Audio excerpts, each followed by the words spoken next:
Hello friends, स्वागत है आप सभी का मेरे यूट्यूब चैनल में स्टोरी विद अखिलेश। और आज हम बात करने वाले हैं कि स्टॉक मार्केट फॉर बिगिनर के लिए स्टॉक मार्केट कैसे है और कैसे बिगिनर्स अपने आप को स्टॉक मार्केट या शेयर मार्केट जो होता है एनएससी बीएससी उसमें अपने आप को इन्वेस्ट कर सकते, अपने अमाउंट्स को इन्वेस्ट करके अच्छा अमाउंट जनरेट कर सकते हैं, या फिर शेयर मार्केट को जो बिगिनर्स होते हैं वो कैसे सीख सकते हैं, कैसे वो अपने पोर्टफोलियो को बना सकते हैं। तो ये शेयर मार्केट में जब भी किसी को इन्वेस्ट करना है या फिर आप बिगनर हो, हालांकि जो मास्टर्स है उनको ज़रूरत ही नहीं है, बट जो बिगनर हैं उनके लिए एक सबसे बड़ा इन्फॉर्मेशन है यही है कि जब भी शेयर मार्केट में आप अगर पैसों को इन्वेस्ट करते हो तो उसके लिए आपको एक चीज़ होती है कि आपको एक डीमैट अकाउंट ओपन करना पड़ता है। अब डीमैट अकाउंट होता है, ये बहुत सारे तरीके होते हैं इसको डीमैट अकाउंट ओपन करने के लिए। आप डायरेक्टली बैंकों के थ्रू भी डीमैट अकाउंट ओपन कर सकते हैं। जो भी बैंक्स होते हैं, एसबीआई है, आईसीआईसीआई है, या एक्सिस बैंक है, या कोई आईडीबीआई है, ऐसे जो बैंक्स होते हैं, एचडीएफसी बैंक से ये जैसे कि हम डीमैट अकाउंट ओपन करते हैं, ऐसे अकाउंट ओपन करने वाले बहुत सारे ब्रोकर्स मार्केट में आ चुके हैं। और कुछ ऐसे डिस्काउंट ब्रोकर्स भी होते हैं। अब डिस्काउंट ब्रोकर और रेगुलर ब्रोकर्स में क्या डिफरेंसेस होता है, ये मैं जैसे आप लोगों के छोटे से एग्जाम्पल्स में आपको बता देता हूँ कि जो रेगुलर ब्रोकर्स होते हैं ये बैंक्स होते हैं। हालांकि ये क्या होता है कि ये आपको पर्सनली कॉल करते हैं और आपसे पूछते हैं कि आपको सजेशन भी देते हैं, आपको सजेस्ट करते हैं कि आपको कौन से शेयर्स को बाय एंड सेल करना चाहिए। बट इनके प्रॉब्लम्स ये रहते हैं, इनके जो चार्जेस होते हैं, जैसे डीपी चार्जेस हो गया, एसटीटी चार्जेस हो गया, ये जो चार्जेस होते हैं, प्लेटफॉर्म चार्जेस, ये जो चार्जेस होते हैं काफ़ी ज़्यादा हाई रहता है। और इनका मंथली रेगुलर मतलब ईयरली जो सब्सक्रिप्शन रहता है ये 500 से लेके 1000 2000 डिपेंड्स ऑन कि उनके बैंक और सर्विस के ऊपर डिपेंड्स करता है कि अकाउंट को, डीमैट अकाउंट को मेंटेन करने के लिए क्या चार्जेस करते हैं। हाँ, एक और इन्फॉर्मेशन है कि जब भी आप शेयर्स को बाय एंड सेल करते हैं तो उसके भी कुछ चार्जेस लगते हैं। जो रेगुलर सर्विस प्रोवाइडर्स होते हैं वो एक्स्ट्रा चार्ज करते हैं। वो आपको लोगों को सजेस्ट करते हैं कि आपको ये कंपनी के शेयर्स करते हैं, उसके बदले में क्या होता है कि वो पर शेयर्स के हिसाब से कुछ चार्जेस करते हैं जो डिस्काउंट ब्रोकर से ज़्यादा होता है। अब ये दो क्राइटेरिया हो गया, रेगुलर ब्रोकर और एक हो जाता है डिस्काउंट ब्रोकर। रेगुलर में ये हो गया कि वो चार्जेस करते हैं। आप जब भी कंपनीज के किसी शेयर्स को आप परचेस करते हो तो परचेस करने के भी चार्जेस होते हैं और सेल करने के भी होते हैं। अब ये डिस्काउंट ब्रोकर में ठीक उल्टा हो गया है कि काफ़ी सारे जो डिस्काउंट ब्रोकर्स आ चुके हैं वो मार्केट में आए हुए हैं, तो वो लोग क्या करते हैं कि जो गवर्नमेंट चार्जेस है वो तो लगते हैं, चाहे आप रेगुलर में जाओ या फिर डिस्काउंट ब्रोकर में जाओ। जो गवर्नमेंट चार्जेस है या फिर जो एनएससी के जो रेगुलर चार्जेस है अपने शेयर्स को मेंटेन करने के लिए, मैनेज करने के लिए, वो चार्जेस आपको देने पड़ते हैं। बट इसमें क्या हो जाता है कि जब भी आप किसी शेयर्स को बाय एंड सेल करते हो तो जो रेगुलर ब्रोकर है, जैसे बैंक्स हैं या फिर बाकी जो रेगुलर ब्रोकर्स है बड़े बड़े, वो आपको एक्स्ट्रा चार्ज करते हैं, बाय एंड सेल दोनों के भी चार्ज करते हैं। बट जो डिस्काउंट ब्रोकर है वो क्या करते हैं कि आप जब भी किसी शेयर्स को परचेस करते हो और अपने वॉलेट में या फिर अपने डीमैट अकाउंट में शेयर्स को रखते हो, उसका कोई चार्ज नहीं लेते। वो आपको डिस्काउंटर ब्रोकर ये होते हैं कि आप जब शेयर्स को परचेस करोगे तो आपको परचेस करने के भी चार्जेस देने हैं, सेल करने के भी चार्जेस देने हैं। हालांकि कुछ चार्जेस ऐसा बहुत ज़्यादा नहीं रहता है, बट डिपेंड्स करता है, सबका अपना अलग अलग क्राइटेरिया है। डिस्काउंट ब्रोकर होते हैं, जब भी आप शेयर्स को परचेस करोगे तो फ्री ऑफ कॉस्ट, चाहे जितना दिन भी आप रखो अपने वॉलेट, अपने डीमैट अकाउंट में, उसका कोई चार्ज नहीं रहता। बट जब आप सेल करने जाओगे तो उसके जो चार्जेस होते हैं वो डिपेंड्स ऑन के एप्लीकेशंस के ऊपर होते हैं। एक शेयर्स के पीछे 0.20% लेते हैं या फिर 30% लेते हैं, 0.30% है, नॉट 30% एग्जैक्टली, या फिर कुछ होते हैं 1% 2%, ऐसे डिपेंड्स ऑन उनके चार्जेस होते हैं। सारे इसमें अपने अलग अलग होते हैं। आप जैसे कि कुछ एप्लीकेशंस हो गए लाइक जीरोधा हो गया, अपस्टॉक हो गया, ग्रो अप हो गया, 5paisa.com हो गया, एंजल ब्रोकिंग हो गया, ये कुछ ऐसे मतलब डिस्काउंट ब्रोकर है। आप अपने घर बैठे प्ले स्टोर में जाके अपने मोबाइल में ये एप्लीकेशंस को डाउनलोड करोगे और डाउनलोड करने के बाद जो भी उसका डीमैट अकाउंट ओपन करने के लिए 3 चीज़ों की ज़रूरत पड़ती है, एक पैन कार्ड, आधार कार्ड और एक बैंक अकाउंट। अब ये नहीं है, आप विद इन 100 रुपीज़ से लेके अनलिमिटेड अमाउंट 50 रुपये, 100 रुपीज़ या फिर जो भी है, जितना भी आप मार्केट में लगाना चाहते हैं उसमें आप अपने वॉलेट में ऐड करके शेयर्स को परचेस करना रहता है। अब शेयर्स को आप कुछ भी अमाउंट में आप परचेस कर सकते हैं। हालांकि सपोज़ कि अगर मुझे विप्रो का 1-2 शेयर्स परचेस करना है तो विप्रो का जो अभी करंट अमाउंट है 272 या 240 रुपये है। तो अगर मुझे एक शेयर परचेस करना है तो मुझे 272 रुपीज़ या फिर जो भी उसका मार्केट करंट वैल्यू रहेगा एक शेयर्स को परचेस करने के लिए, उतने अमाउंट मुझे ऐड करने होंगे या फिर बैंक से उतना अमाउंट डिडक्ट होगा उस शेयर्स को परचेस करने के लिए। अब सेकंड ये हो जाता है कि शेयर मार्केट में जो कंपनी लिस्टेड होती है, हालांकि इसमें more than 7,000 plus company share market में लिस्टेड है, जिसका जो प्राइस है वो पॉइंट पैसे से लेके 1,000 रुपीज़ या फिर लाख रुपीज़ तक के भी मार्केट में आज अवेलेबल हैं शेयर्स ऐसे जो हैं कि जो पॉइंट पैसा मतलब एक 10 पैसा 25 पैसा 50 पैसे के भी शेयर्स मिलते हैं मार्केट में। और ऐसे शेयर्स है जो हज़ारों में भी हैं, 50,000 में भी उसका मार्केट वैल्यू है, एक शेयर्स का मार्केट वैल्यू 50,000 लाख रुपया, 80,000 70,000 ऐसे भी कुछ शेयर्स है, या 100-200 ऐसे भी शेयर्स है। तो ये आपको एक स्टडी करना पड़ेगा। जब भी कोई बिगिनर सजेशन है कि अगर आप बिगिनर हो तो एक 1,000 रुपीज़ से आप स्टार्ट कीजिए, 1,000 या 2,000 रुपीज़ से आप शेयर मार्केट में इन्वेस्ट करना स्टार्ट कीजिए। और इसका मैं आपको पोर्टफोलियो बताता हूँ कि ये कैसे इन्वेस्ट करते हैं। सपोज़ कि मैं एक जस्ट एग्जांपल ले लेता हूँ, ग्रो ऐप और अकाउंट ओपन कर लिया। अब डीमैट अकाउंट ओपन करने के लिए कि कुछ शेयर्स को आपको परचेस करना है, तो आपको एक पोर्टफोलियो बना लो। 1,000 रुपीज़ आपको अगर इन्वेस्ट करो तो 1,000 रुपीज़ पूरा का पूरा एक शेयर्स में मत लगाइए। उसमें क्या होता है कि आपको सबसे पहले आप पोर्टफोलियो बना लीजिए। जैसे कि मैंने विप्रो एग्जांपल में दिया है, तो आप विप्रो के एक शेयर्स को परचेस करो, 270 के आसपास उसका कॉस्ट है, तो आपके अकाउंट से 270 माइनस हो गए, ठीक है। बचे आपके पास और 650 अमाउंट जो भी बचे हैं, 700 या 650 जो बचे हैं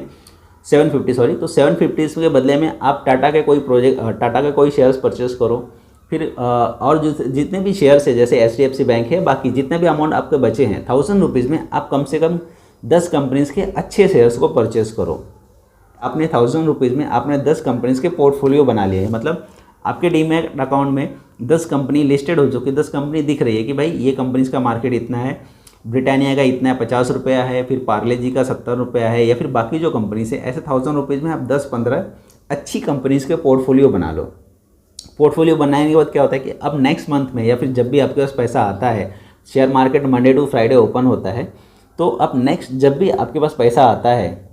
तो आप उस पैसे को आप अपने पोर्टफोलियो में जाइए, जब भी देखिए लिस्ट चेक कीजिए कि पोर्टफोलियो में मैंने जो 272 रुपीज़ में विप्रो का एक शेयर्स परचेस किया था, बट आज मार्केट हाई है, 270 जगह के 285 300 है, जो भी XYZ है, अगर मार्केट हाई है तो आप रुक जाइए। जैसे ही आपको पता लगता है कि भाई आज का मार्केट है विप्रो का 260 या 250 के आसपास आ चुका है, मतलब मार्केट नीचे गिरा है, तो आप उस शेयर्स में इन्वेस्ट कर दो, अच्छे शेयर्स में। तो जब भी बिगिनर्स के लिए ये होता है कि जब भी मार्केट गिरा हुआ रहता है, या फिर जो मार्केट में ऐसी कोई है कि किसी पर्टिकुलर रीज़न के वजह से मार्केट डाउन है और कंपनी के शेयर्स नीचे गिरे हुए हैं, तो आप उस कंपनी में इन्वेस्ट करो। हाँ, वो कंपनी अच्छी होनी चाहिए। उसके लिए मैं एक और वीडियो बनाऊंगा कि अच्छे और बुरे शेयर्स को पहचानते कैसे हैं, तो वो एक नेक्स्ट वीडियो में मैं आप लोगों को एक्सप्लेन कर दूंगा। बट ये नॉर्मली एक बिगिनर के लिए है कि आप पोर्टफोलियो बनाने की वजह से मैंने आपको बताया कि 10 कंपनीज़ को आप बना लियो, तो आप विप्रोस में कुछ पैसे लगा दो। जैसे आपने देखा कि ब्रिटानिया के शेयर्स अगर मार्केट से नीचे गिरे तो आप ब्रिटानिया में कुछ अमाउंट लगा दो, जो भी आपके पास पैसे हैं। एक शेयर परचेज करना है 1 करो, 2 करना है 2 करो, 10 करना है 10 करो। अब उसके बाद TCS के कुछ शेयर्स है, तो TCS में आप अगर पैसे, अगर मार्केट ऊपर है तो आप नहीं लगाओगे, मार्केट नीचे है तो जैसे ही आप देखेंगे कि आप उसकी पोर्टफोलियो का मतलब सपोज हो कि आपने TCS के 300 रुपीज़ में एक शेयर परचेज किया है,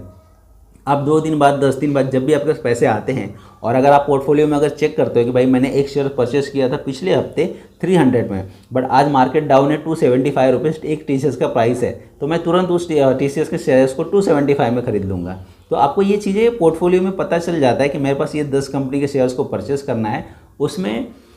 जो TCS की जो शेयर वैल्यू है वो आज मार्केट में 300 है, परसों पता नहीं क्या होगा, फिर 400 भी आ सकता है, 300 भी आता है। बट जैसे जैसे आपको शेयर मार्केट गिरा हुआ है, आप उसमें इन्वेस्ट करना चालू करो। और जब भी आपको लगता है कि मैंने 300 में इन्वेस्ट किया था और आज मार्केट वैल्यू 450 हो गया है, या फिर 320 हो गया, 350 हो गया है, तो आपको अगर सेल करना है तो प्रॉफिट में आप सेल कर सकते हो, तो आप उसको तुरंत सेल कर दीजिए। ये हो जाता है मार्केट में इन्वेस्टमेंट करने का तरीका कि आप सबसे पहले आप कुछ अमाउंट को लो के डीमैट अकाउंट में आप अपने पोर्टफोलियो को तैयार करो, स्टडी करो पहले कि मुझे कौन सी कंपनीज के शेयर को परचेस करना है। आप सारी, मतलब अगर आपके पोर्टफोलियो में सपोज़ कि आपने 25 कंपनीज के शेयर, 25 कंपनी को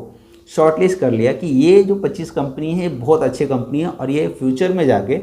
अच्छे प्रॉफिट या अच्छे मार्जिन दे सकते हैं, तो आप उस कंपनीज के जितने भी एक एक शेयर्स को आप परचेस कर लो और अपने पोर्टफोलियो में रख लो। सपोज़ कि आज मैंने परचेस किया 300 पे, तो आप उसको 300 में परचेस कर लो और तो फ्यूचर में क्या है कि मुझे 1 महीने बाद अगर मेरे पास 10,000 या 15,000 रुपये आते हैं, तो मुझे ये 10,000 15,000 या फिर जो भी अमाउंट को इन्वेस्ट करना है, तो जो भी कंपनी के शेयर्स होते हैं, जैसे विप्रो, टीसीएस या फिर ब्रिटानिया, पार्ले, मैंने ये 5-10 कंपनीज़ को शेयर ले चुका हूँ। तो उस पर्टिकुलर पीरियड में जो भी कंपनीज़ के जो शेयर वैल्यू है वो अगर गिरे हुए हैं तो मैं उस कंपनी में 10,000, 5,000 जो भी मेरी कैपेसिटी है उस हिसाब से मैं उसमें लगा दूंगा।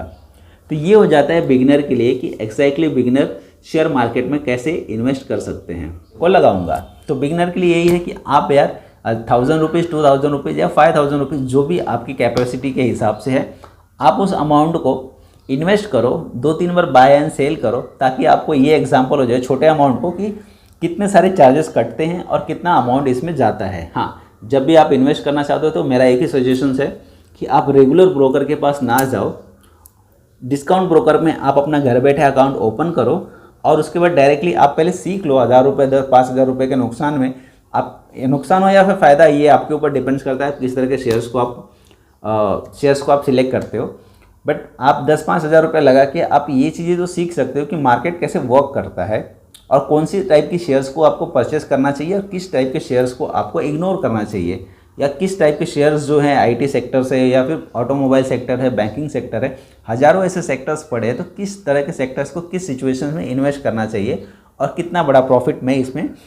मार्जिन कर सकता हूँ या फिर किस सेक्टर्स में मुझे लॉसेस हो सकता है। ये पहले आप एक पोर्टफोलियो बनाओ, पोर्टफोलियो बनाने के बाद ही आप मार्केट में पैसा लगाना चालू करो। और आप इस कंपनी को जो भी शेयर्स को आप लेते हो तो छोटे छोटे अमाउंट, 10 शेयर, 5 शेयर्स, 50 शेयर्स, ऐसे कुछ शेयर्स को आप बाय करो, परचेस करो, सेल करो, परचेस करो, सेल करो। ये 1-2 दिन में मत करना। जैसे आप सपोज़ कि विप्रो के अगर कुछ शेयर्स को, मतलब 10 शेयर्स परचेस करते हो, 270 के आसपास है, तो 2,700 या ऐसे कुछ अमाउंट्स को